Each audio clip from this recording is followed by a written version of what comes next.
신앙 고백 우리 하겠습니다. 나는 전능하신 아버지 하나님 천지의 창조주를 믿습니다.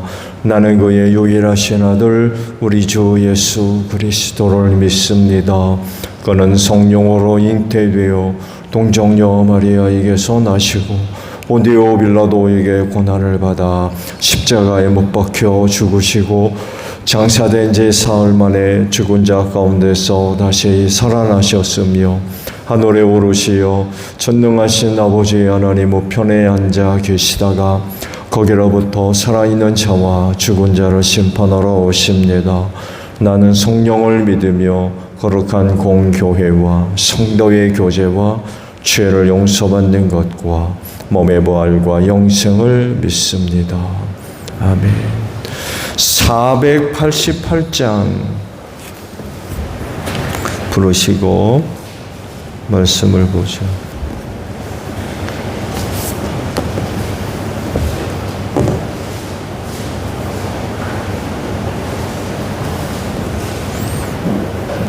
찬송가 488장이에요.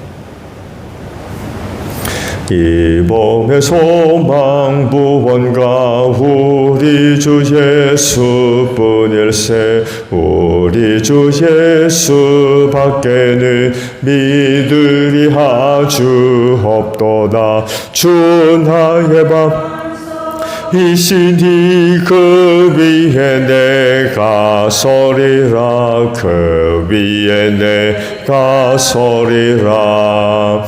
무섭게 바람 부는 밤 물결이 높이 설렐 때 우리 주 크시는 내 소망에 닿을 줄이라. 주 나의 반석이시니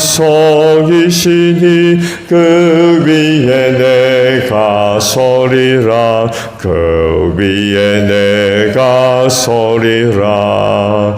세상에 믿던 모든 것 끊어질 그날 되어도 구주의 언약 믿사와 내 소망 더욱 크리라. 주 나의 반석이시니 그 위에 내가 서리라. 그 위에 내가 서리라. 바라던 천국 올라가 하나님 앞에 배울 때 구주의 의를 힘입어 어여시 바로 서리라. 주 나의 반석이시니 그 위에 내가 서리라. 그 위에 내가 서리라. 말씀을 봅니다. 시편 87편이에요. 시편 87편의 말씀을 저와 교독하죠. 그 터전이 거룩한 산 위에 있구나.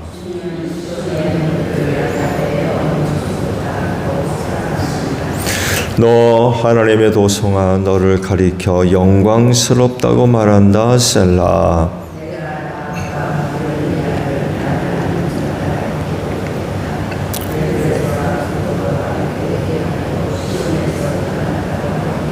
시온을 두고 말하기를 가장 높으신 분께서 친히 시온을 세우실 것이니 이 사람 저 사람이 거기에서 났다고 할 것이다.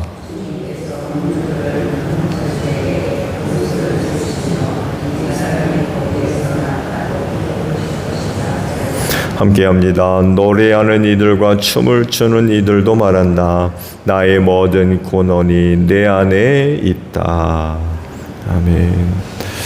오늘 아침에는요 3절의 말씀을 함께 나눕니다. 너 하나님의 도성아 너를 가리켜 영광스럽다고 말한다. 셀라 라는 말씀이에요. 87편의 말씀을 고라 자손의 찬송시라고 부제가 붙어 있는데 그 내용을 보셨듯이 시온, 곧 예루살렘을 찬양하는 그런 그 시라고 할 수가 있죠. 그래서 이제 내용상 각국에 흩어져 살던 유대인들이 명절을 맞이해서 예루살렘을 찾을 때 불렀던 찬송시가 아니냐, 이런 그 추측들을 하고 있습니다. 이 87편의 말씀을 보면서 이런 물음이 생기기도 하죠. 시온, 곧 그 예루살렘을 두고 왜 시편 기자가 노래를 불렀을까라는 그런 그 질문이 생기죠.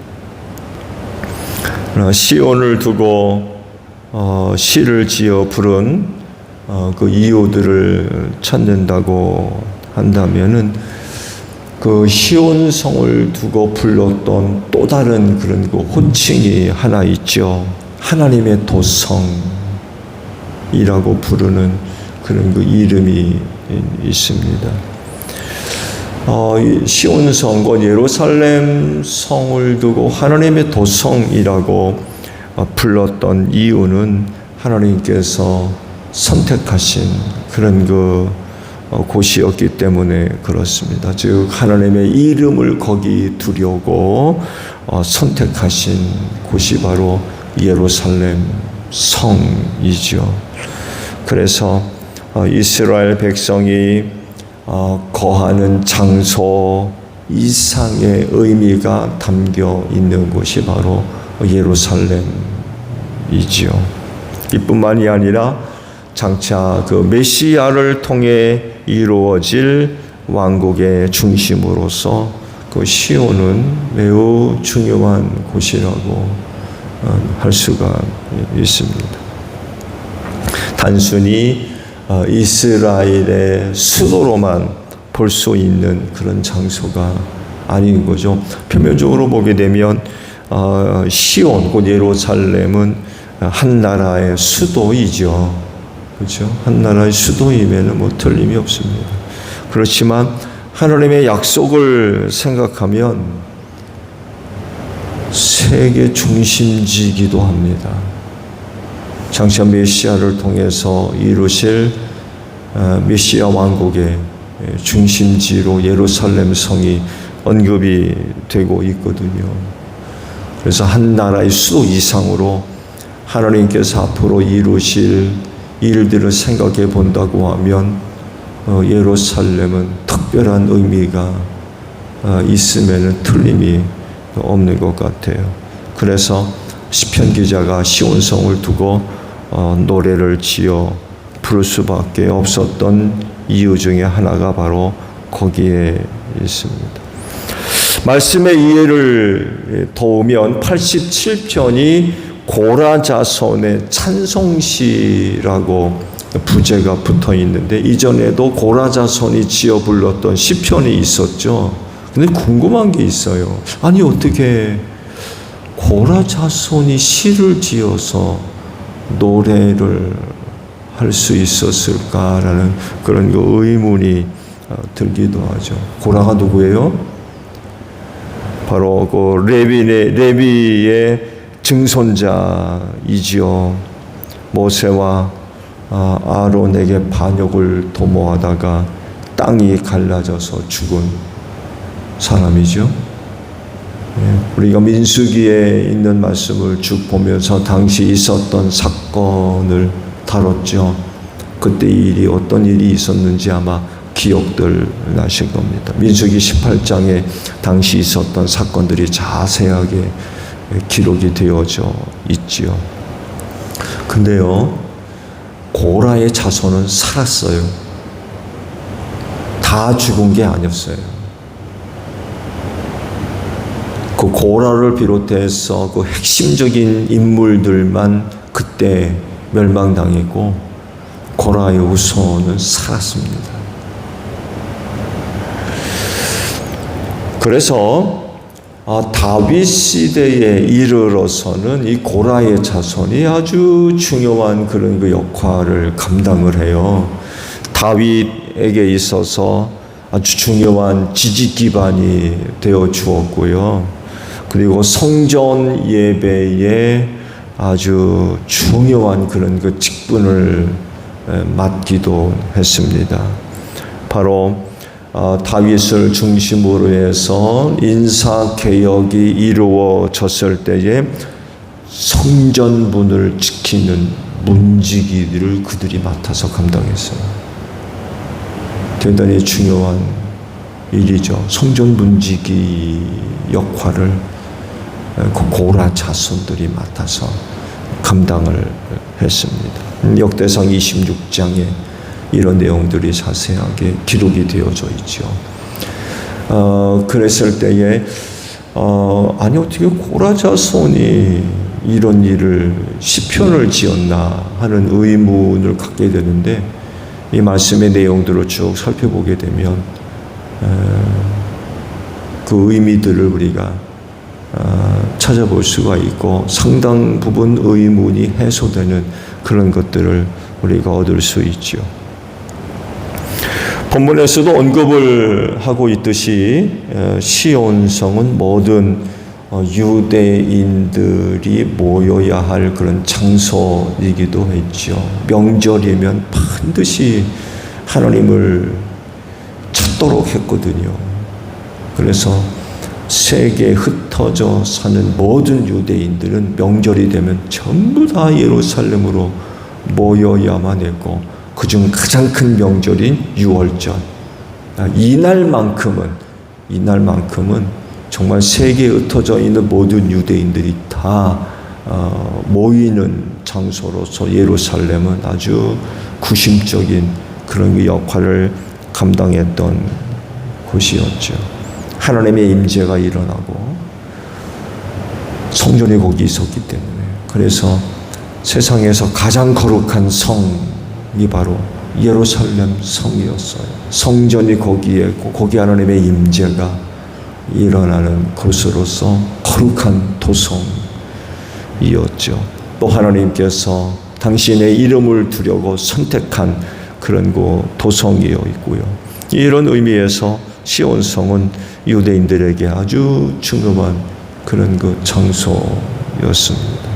그러다 보니까 고라의 자손들이 그 성을 두고 시를 지어서 노래를 불렀던 거죠.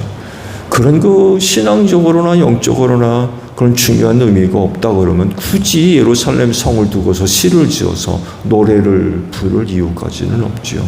근데 예루살렘 성이 그만한 중요한 위치에 있었기 때문에, 특히 야훼 신앙에 있어서 예루살렘 도성이 차지하는 부분이 굉장히 중요한 위치를 감당하고 있었기 때문에 시를 지어서 노래를 불렀던 거죠. 그렇다고 하면 우리 그리스도인들에게 있어서 돌아가야 할 도성 있을까요? 있죠. 하늘에 있는 시온성입니다. 장차 이루어질 하나님 나라에 세워질 시온성이 바로 그곳입니다. 모든 인간은 하나님과 함께 살도록 창조되었죠. 그렇죠? 모든 인간은 하나님과 함께 살도록 지음받았어요. 하나님 없이도 살 수 있는 존재가 아닌 하나님과 함께 살도록 지음을 받았습니다. 하나님께서도 만들 때 당신의 형상을 조차 친히 그 손으로 진흙을 빚어 인간을 만들지 않았습니까? 이런 하나님과의 특별한 관계를 맺었던 것이 바로 우리 사람이지요. 그래서 에덴 동산을 만드시고 그곳에 사람을 두어 살게 하셨고, 그곳으로 하나님께서 찾아오셨죠. 거기 인간만 두신 것이 아니라 그곳으로 하나님께서 찾아오셨어요. 그래서 그런 일이 있었잖아요. 선악을 알게 하는 나무의 열매를 따먹고는 하나님께서 동산을 거니는 소리를 듣고는 나무 그늘 사이에 숨었다라고 기록하고 있거든요. 이런 것들을 볼 때에 에덴 동산을 만드시고는 너희들끼리 살아라 그러지 않으시고 그곳으로 하나님께서 찾아오셨던 거죠. 왜냐하면 인간이란 존재는 하나님과 함께 살도록 지음받은 그런 존재이기 때문에 그렇습니다. 그래서 하나님께서 찾아오셨어요. 함께 있으시려고. 그러나 그만 죄를 지음으로 말미암아 심각한 문제가 발생하게 됐죠. 에덴 동산에서 쫓겨나게 되고 그 죄로 인하여서 죽게 됐죠. 이런 사실이 뭘 우리에게 이야기를 합니까? 하나님과의 관계가 끊어지게 됐다는 거예요. 하나님과 함께 살도록 지음받았는데 그런 일들로 인하여서 그 관계가 끊어지고 말았다. 그런 그 사실입니다. 하나님과 함께 살도록 지음받은 인간이 하나님과의 그 관계가 단절되게 되면 망할 수밖에 없어요. 그런 인간은 절대로 살 수 없습니다. 하나님에 의해서 만들어지고 하나님에 의해서 시작이 되고 또 하나님에 의해서 존재하는 인간이 그런 하나님과 관계가 끊어지게 되면 그 어떻게 삽니까? 망할 수밖에 없는. 근데 참 감사하게도 하나님께서 그 끊어진 관계를 이어주시죠. 회복시켜 주십니다. 예수님을 보내셔가지고 그 관계를 회복시켜 주셨어요. 그래서 예수 믿는 사람들은 죄와 사망에서 구원받아서 하늘 시온성에 들어가게 하신 줄로 믿습니다. 그곳에서 하나님과 함께 영원히 살 수 있게 하신 거죠. 그렇기 때문에 우리 그리스도인은 하늘에 있는 시온성을 바라보고 그곳을 향해 나아가야 될 줄로 믿습니다. 유대인들에게 있어서 시온성이 차지하는 위치와 같아요. 하늘의 시온성, 그리스도인들을 위해 마련해 놓은 그 시온성. 그곳에서 하나님께서 우리를 기다리고 계시는 줄로 믿습니다. 그렇기 때문에 그리스도인들의 삶의 방향성은 바로 하늘에 있는 시온성.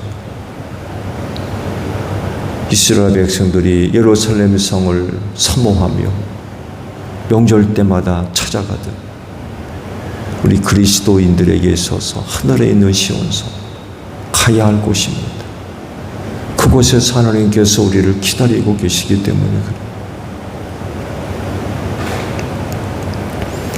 그럴진데 오늘 여러분들이 믿고 있는 그 믿는 믿음 잘 간직하시기를 바랍니다. 그 믿음이 아니면 그 도성의 문을 통과할 수 없어요. 예수를 믿는 믿음이 아니면 어떤 누구도 시온성으로 들어갈 수 있는 문 통과할 수 없습니다. 예수를 믿는 믿음을 갖고 있는 사람만이 시온 성문을 통과해서 아버지가 계신 보좌 앞으로 나아갈 수가 있는 줄로 믿습니다. 그래서 예수를 믿는 믿음이 얼마나 중요한지 몰라요. 그 복음성과도 이제는 돈으로도 못 가요. 하나님 나라. 지식으로도 명예로도 갈 수 없는 곳이 하나님 나라라는 거죠. 믿음으로만이 갈 수 있는. 참 그 무엇과도 바꿀 수 없는 게 믿음이에요. 그 믿음 잘 간직하고 계십니까? 오늘도 짧은 하루지만 그 믿는 믿음 잘 간직하십시오. 오늘 하루 동안에도 악한 영들이 여러분이 갖고 있는 그 믿음을 깨뜨리려고 곳곳에서 여러분들을 기다리고 있는지도 몰라요. 조심하세요. 그 믿는 믿음 잘 간직해서 하늘에 있는 시온성에 들어가는 여러분들이 되시기를 바랍니다. 주기도문 합니다. 하늘에 계신 우리 아버지, 아버지의 이름을 거룩하게 하시며 아버지의 나라가 오게 하시며 아버지의 뜻이 하늘에서와 같이 땅에서도 이루어지게 하소서. 오늘 우리에게 일용할 양식을 주시고 우리가 우리에게 잘못한 사람을 용서하여 준 것 같이 우리 죄를 용서하여 주시고 우리를 시험에 빠지지 않게 하시고 악에서 구하소서. 나라와 권능과 영광이 영원히 아버지의 것입니다. 아멘. 기도하겠습니다.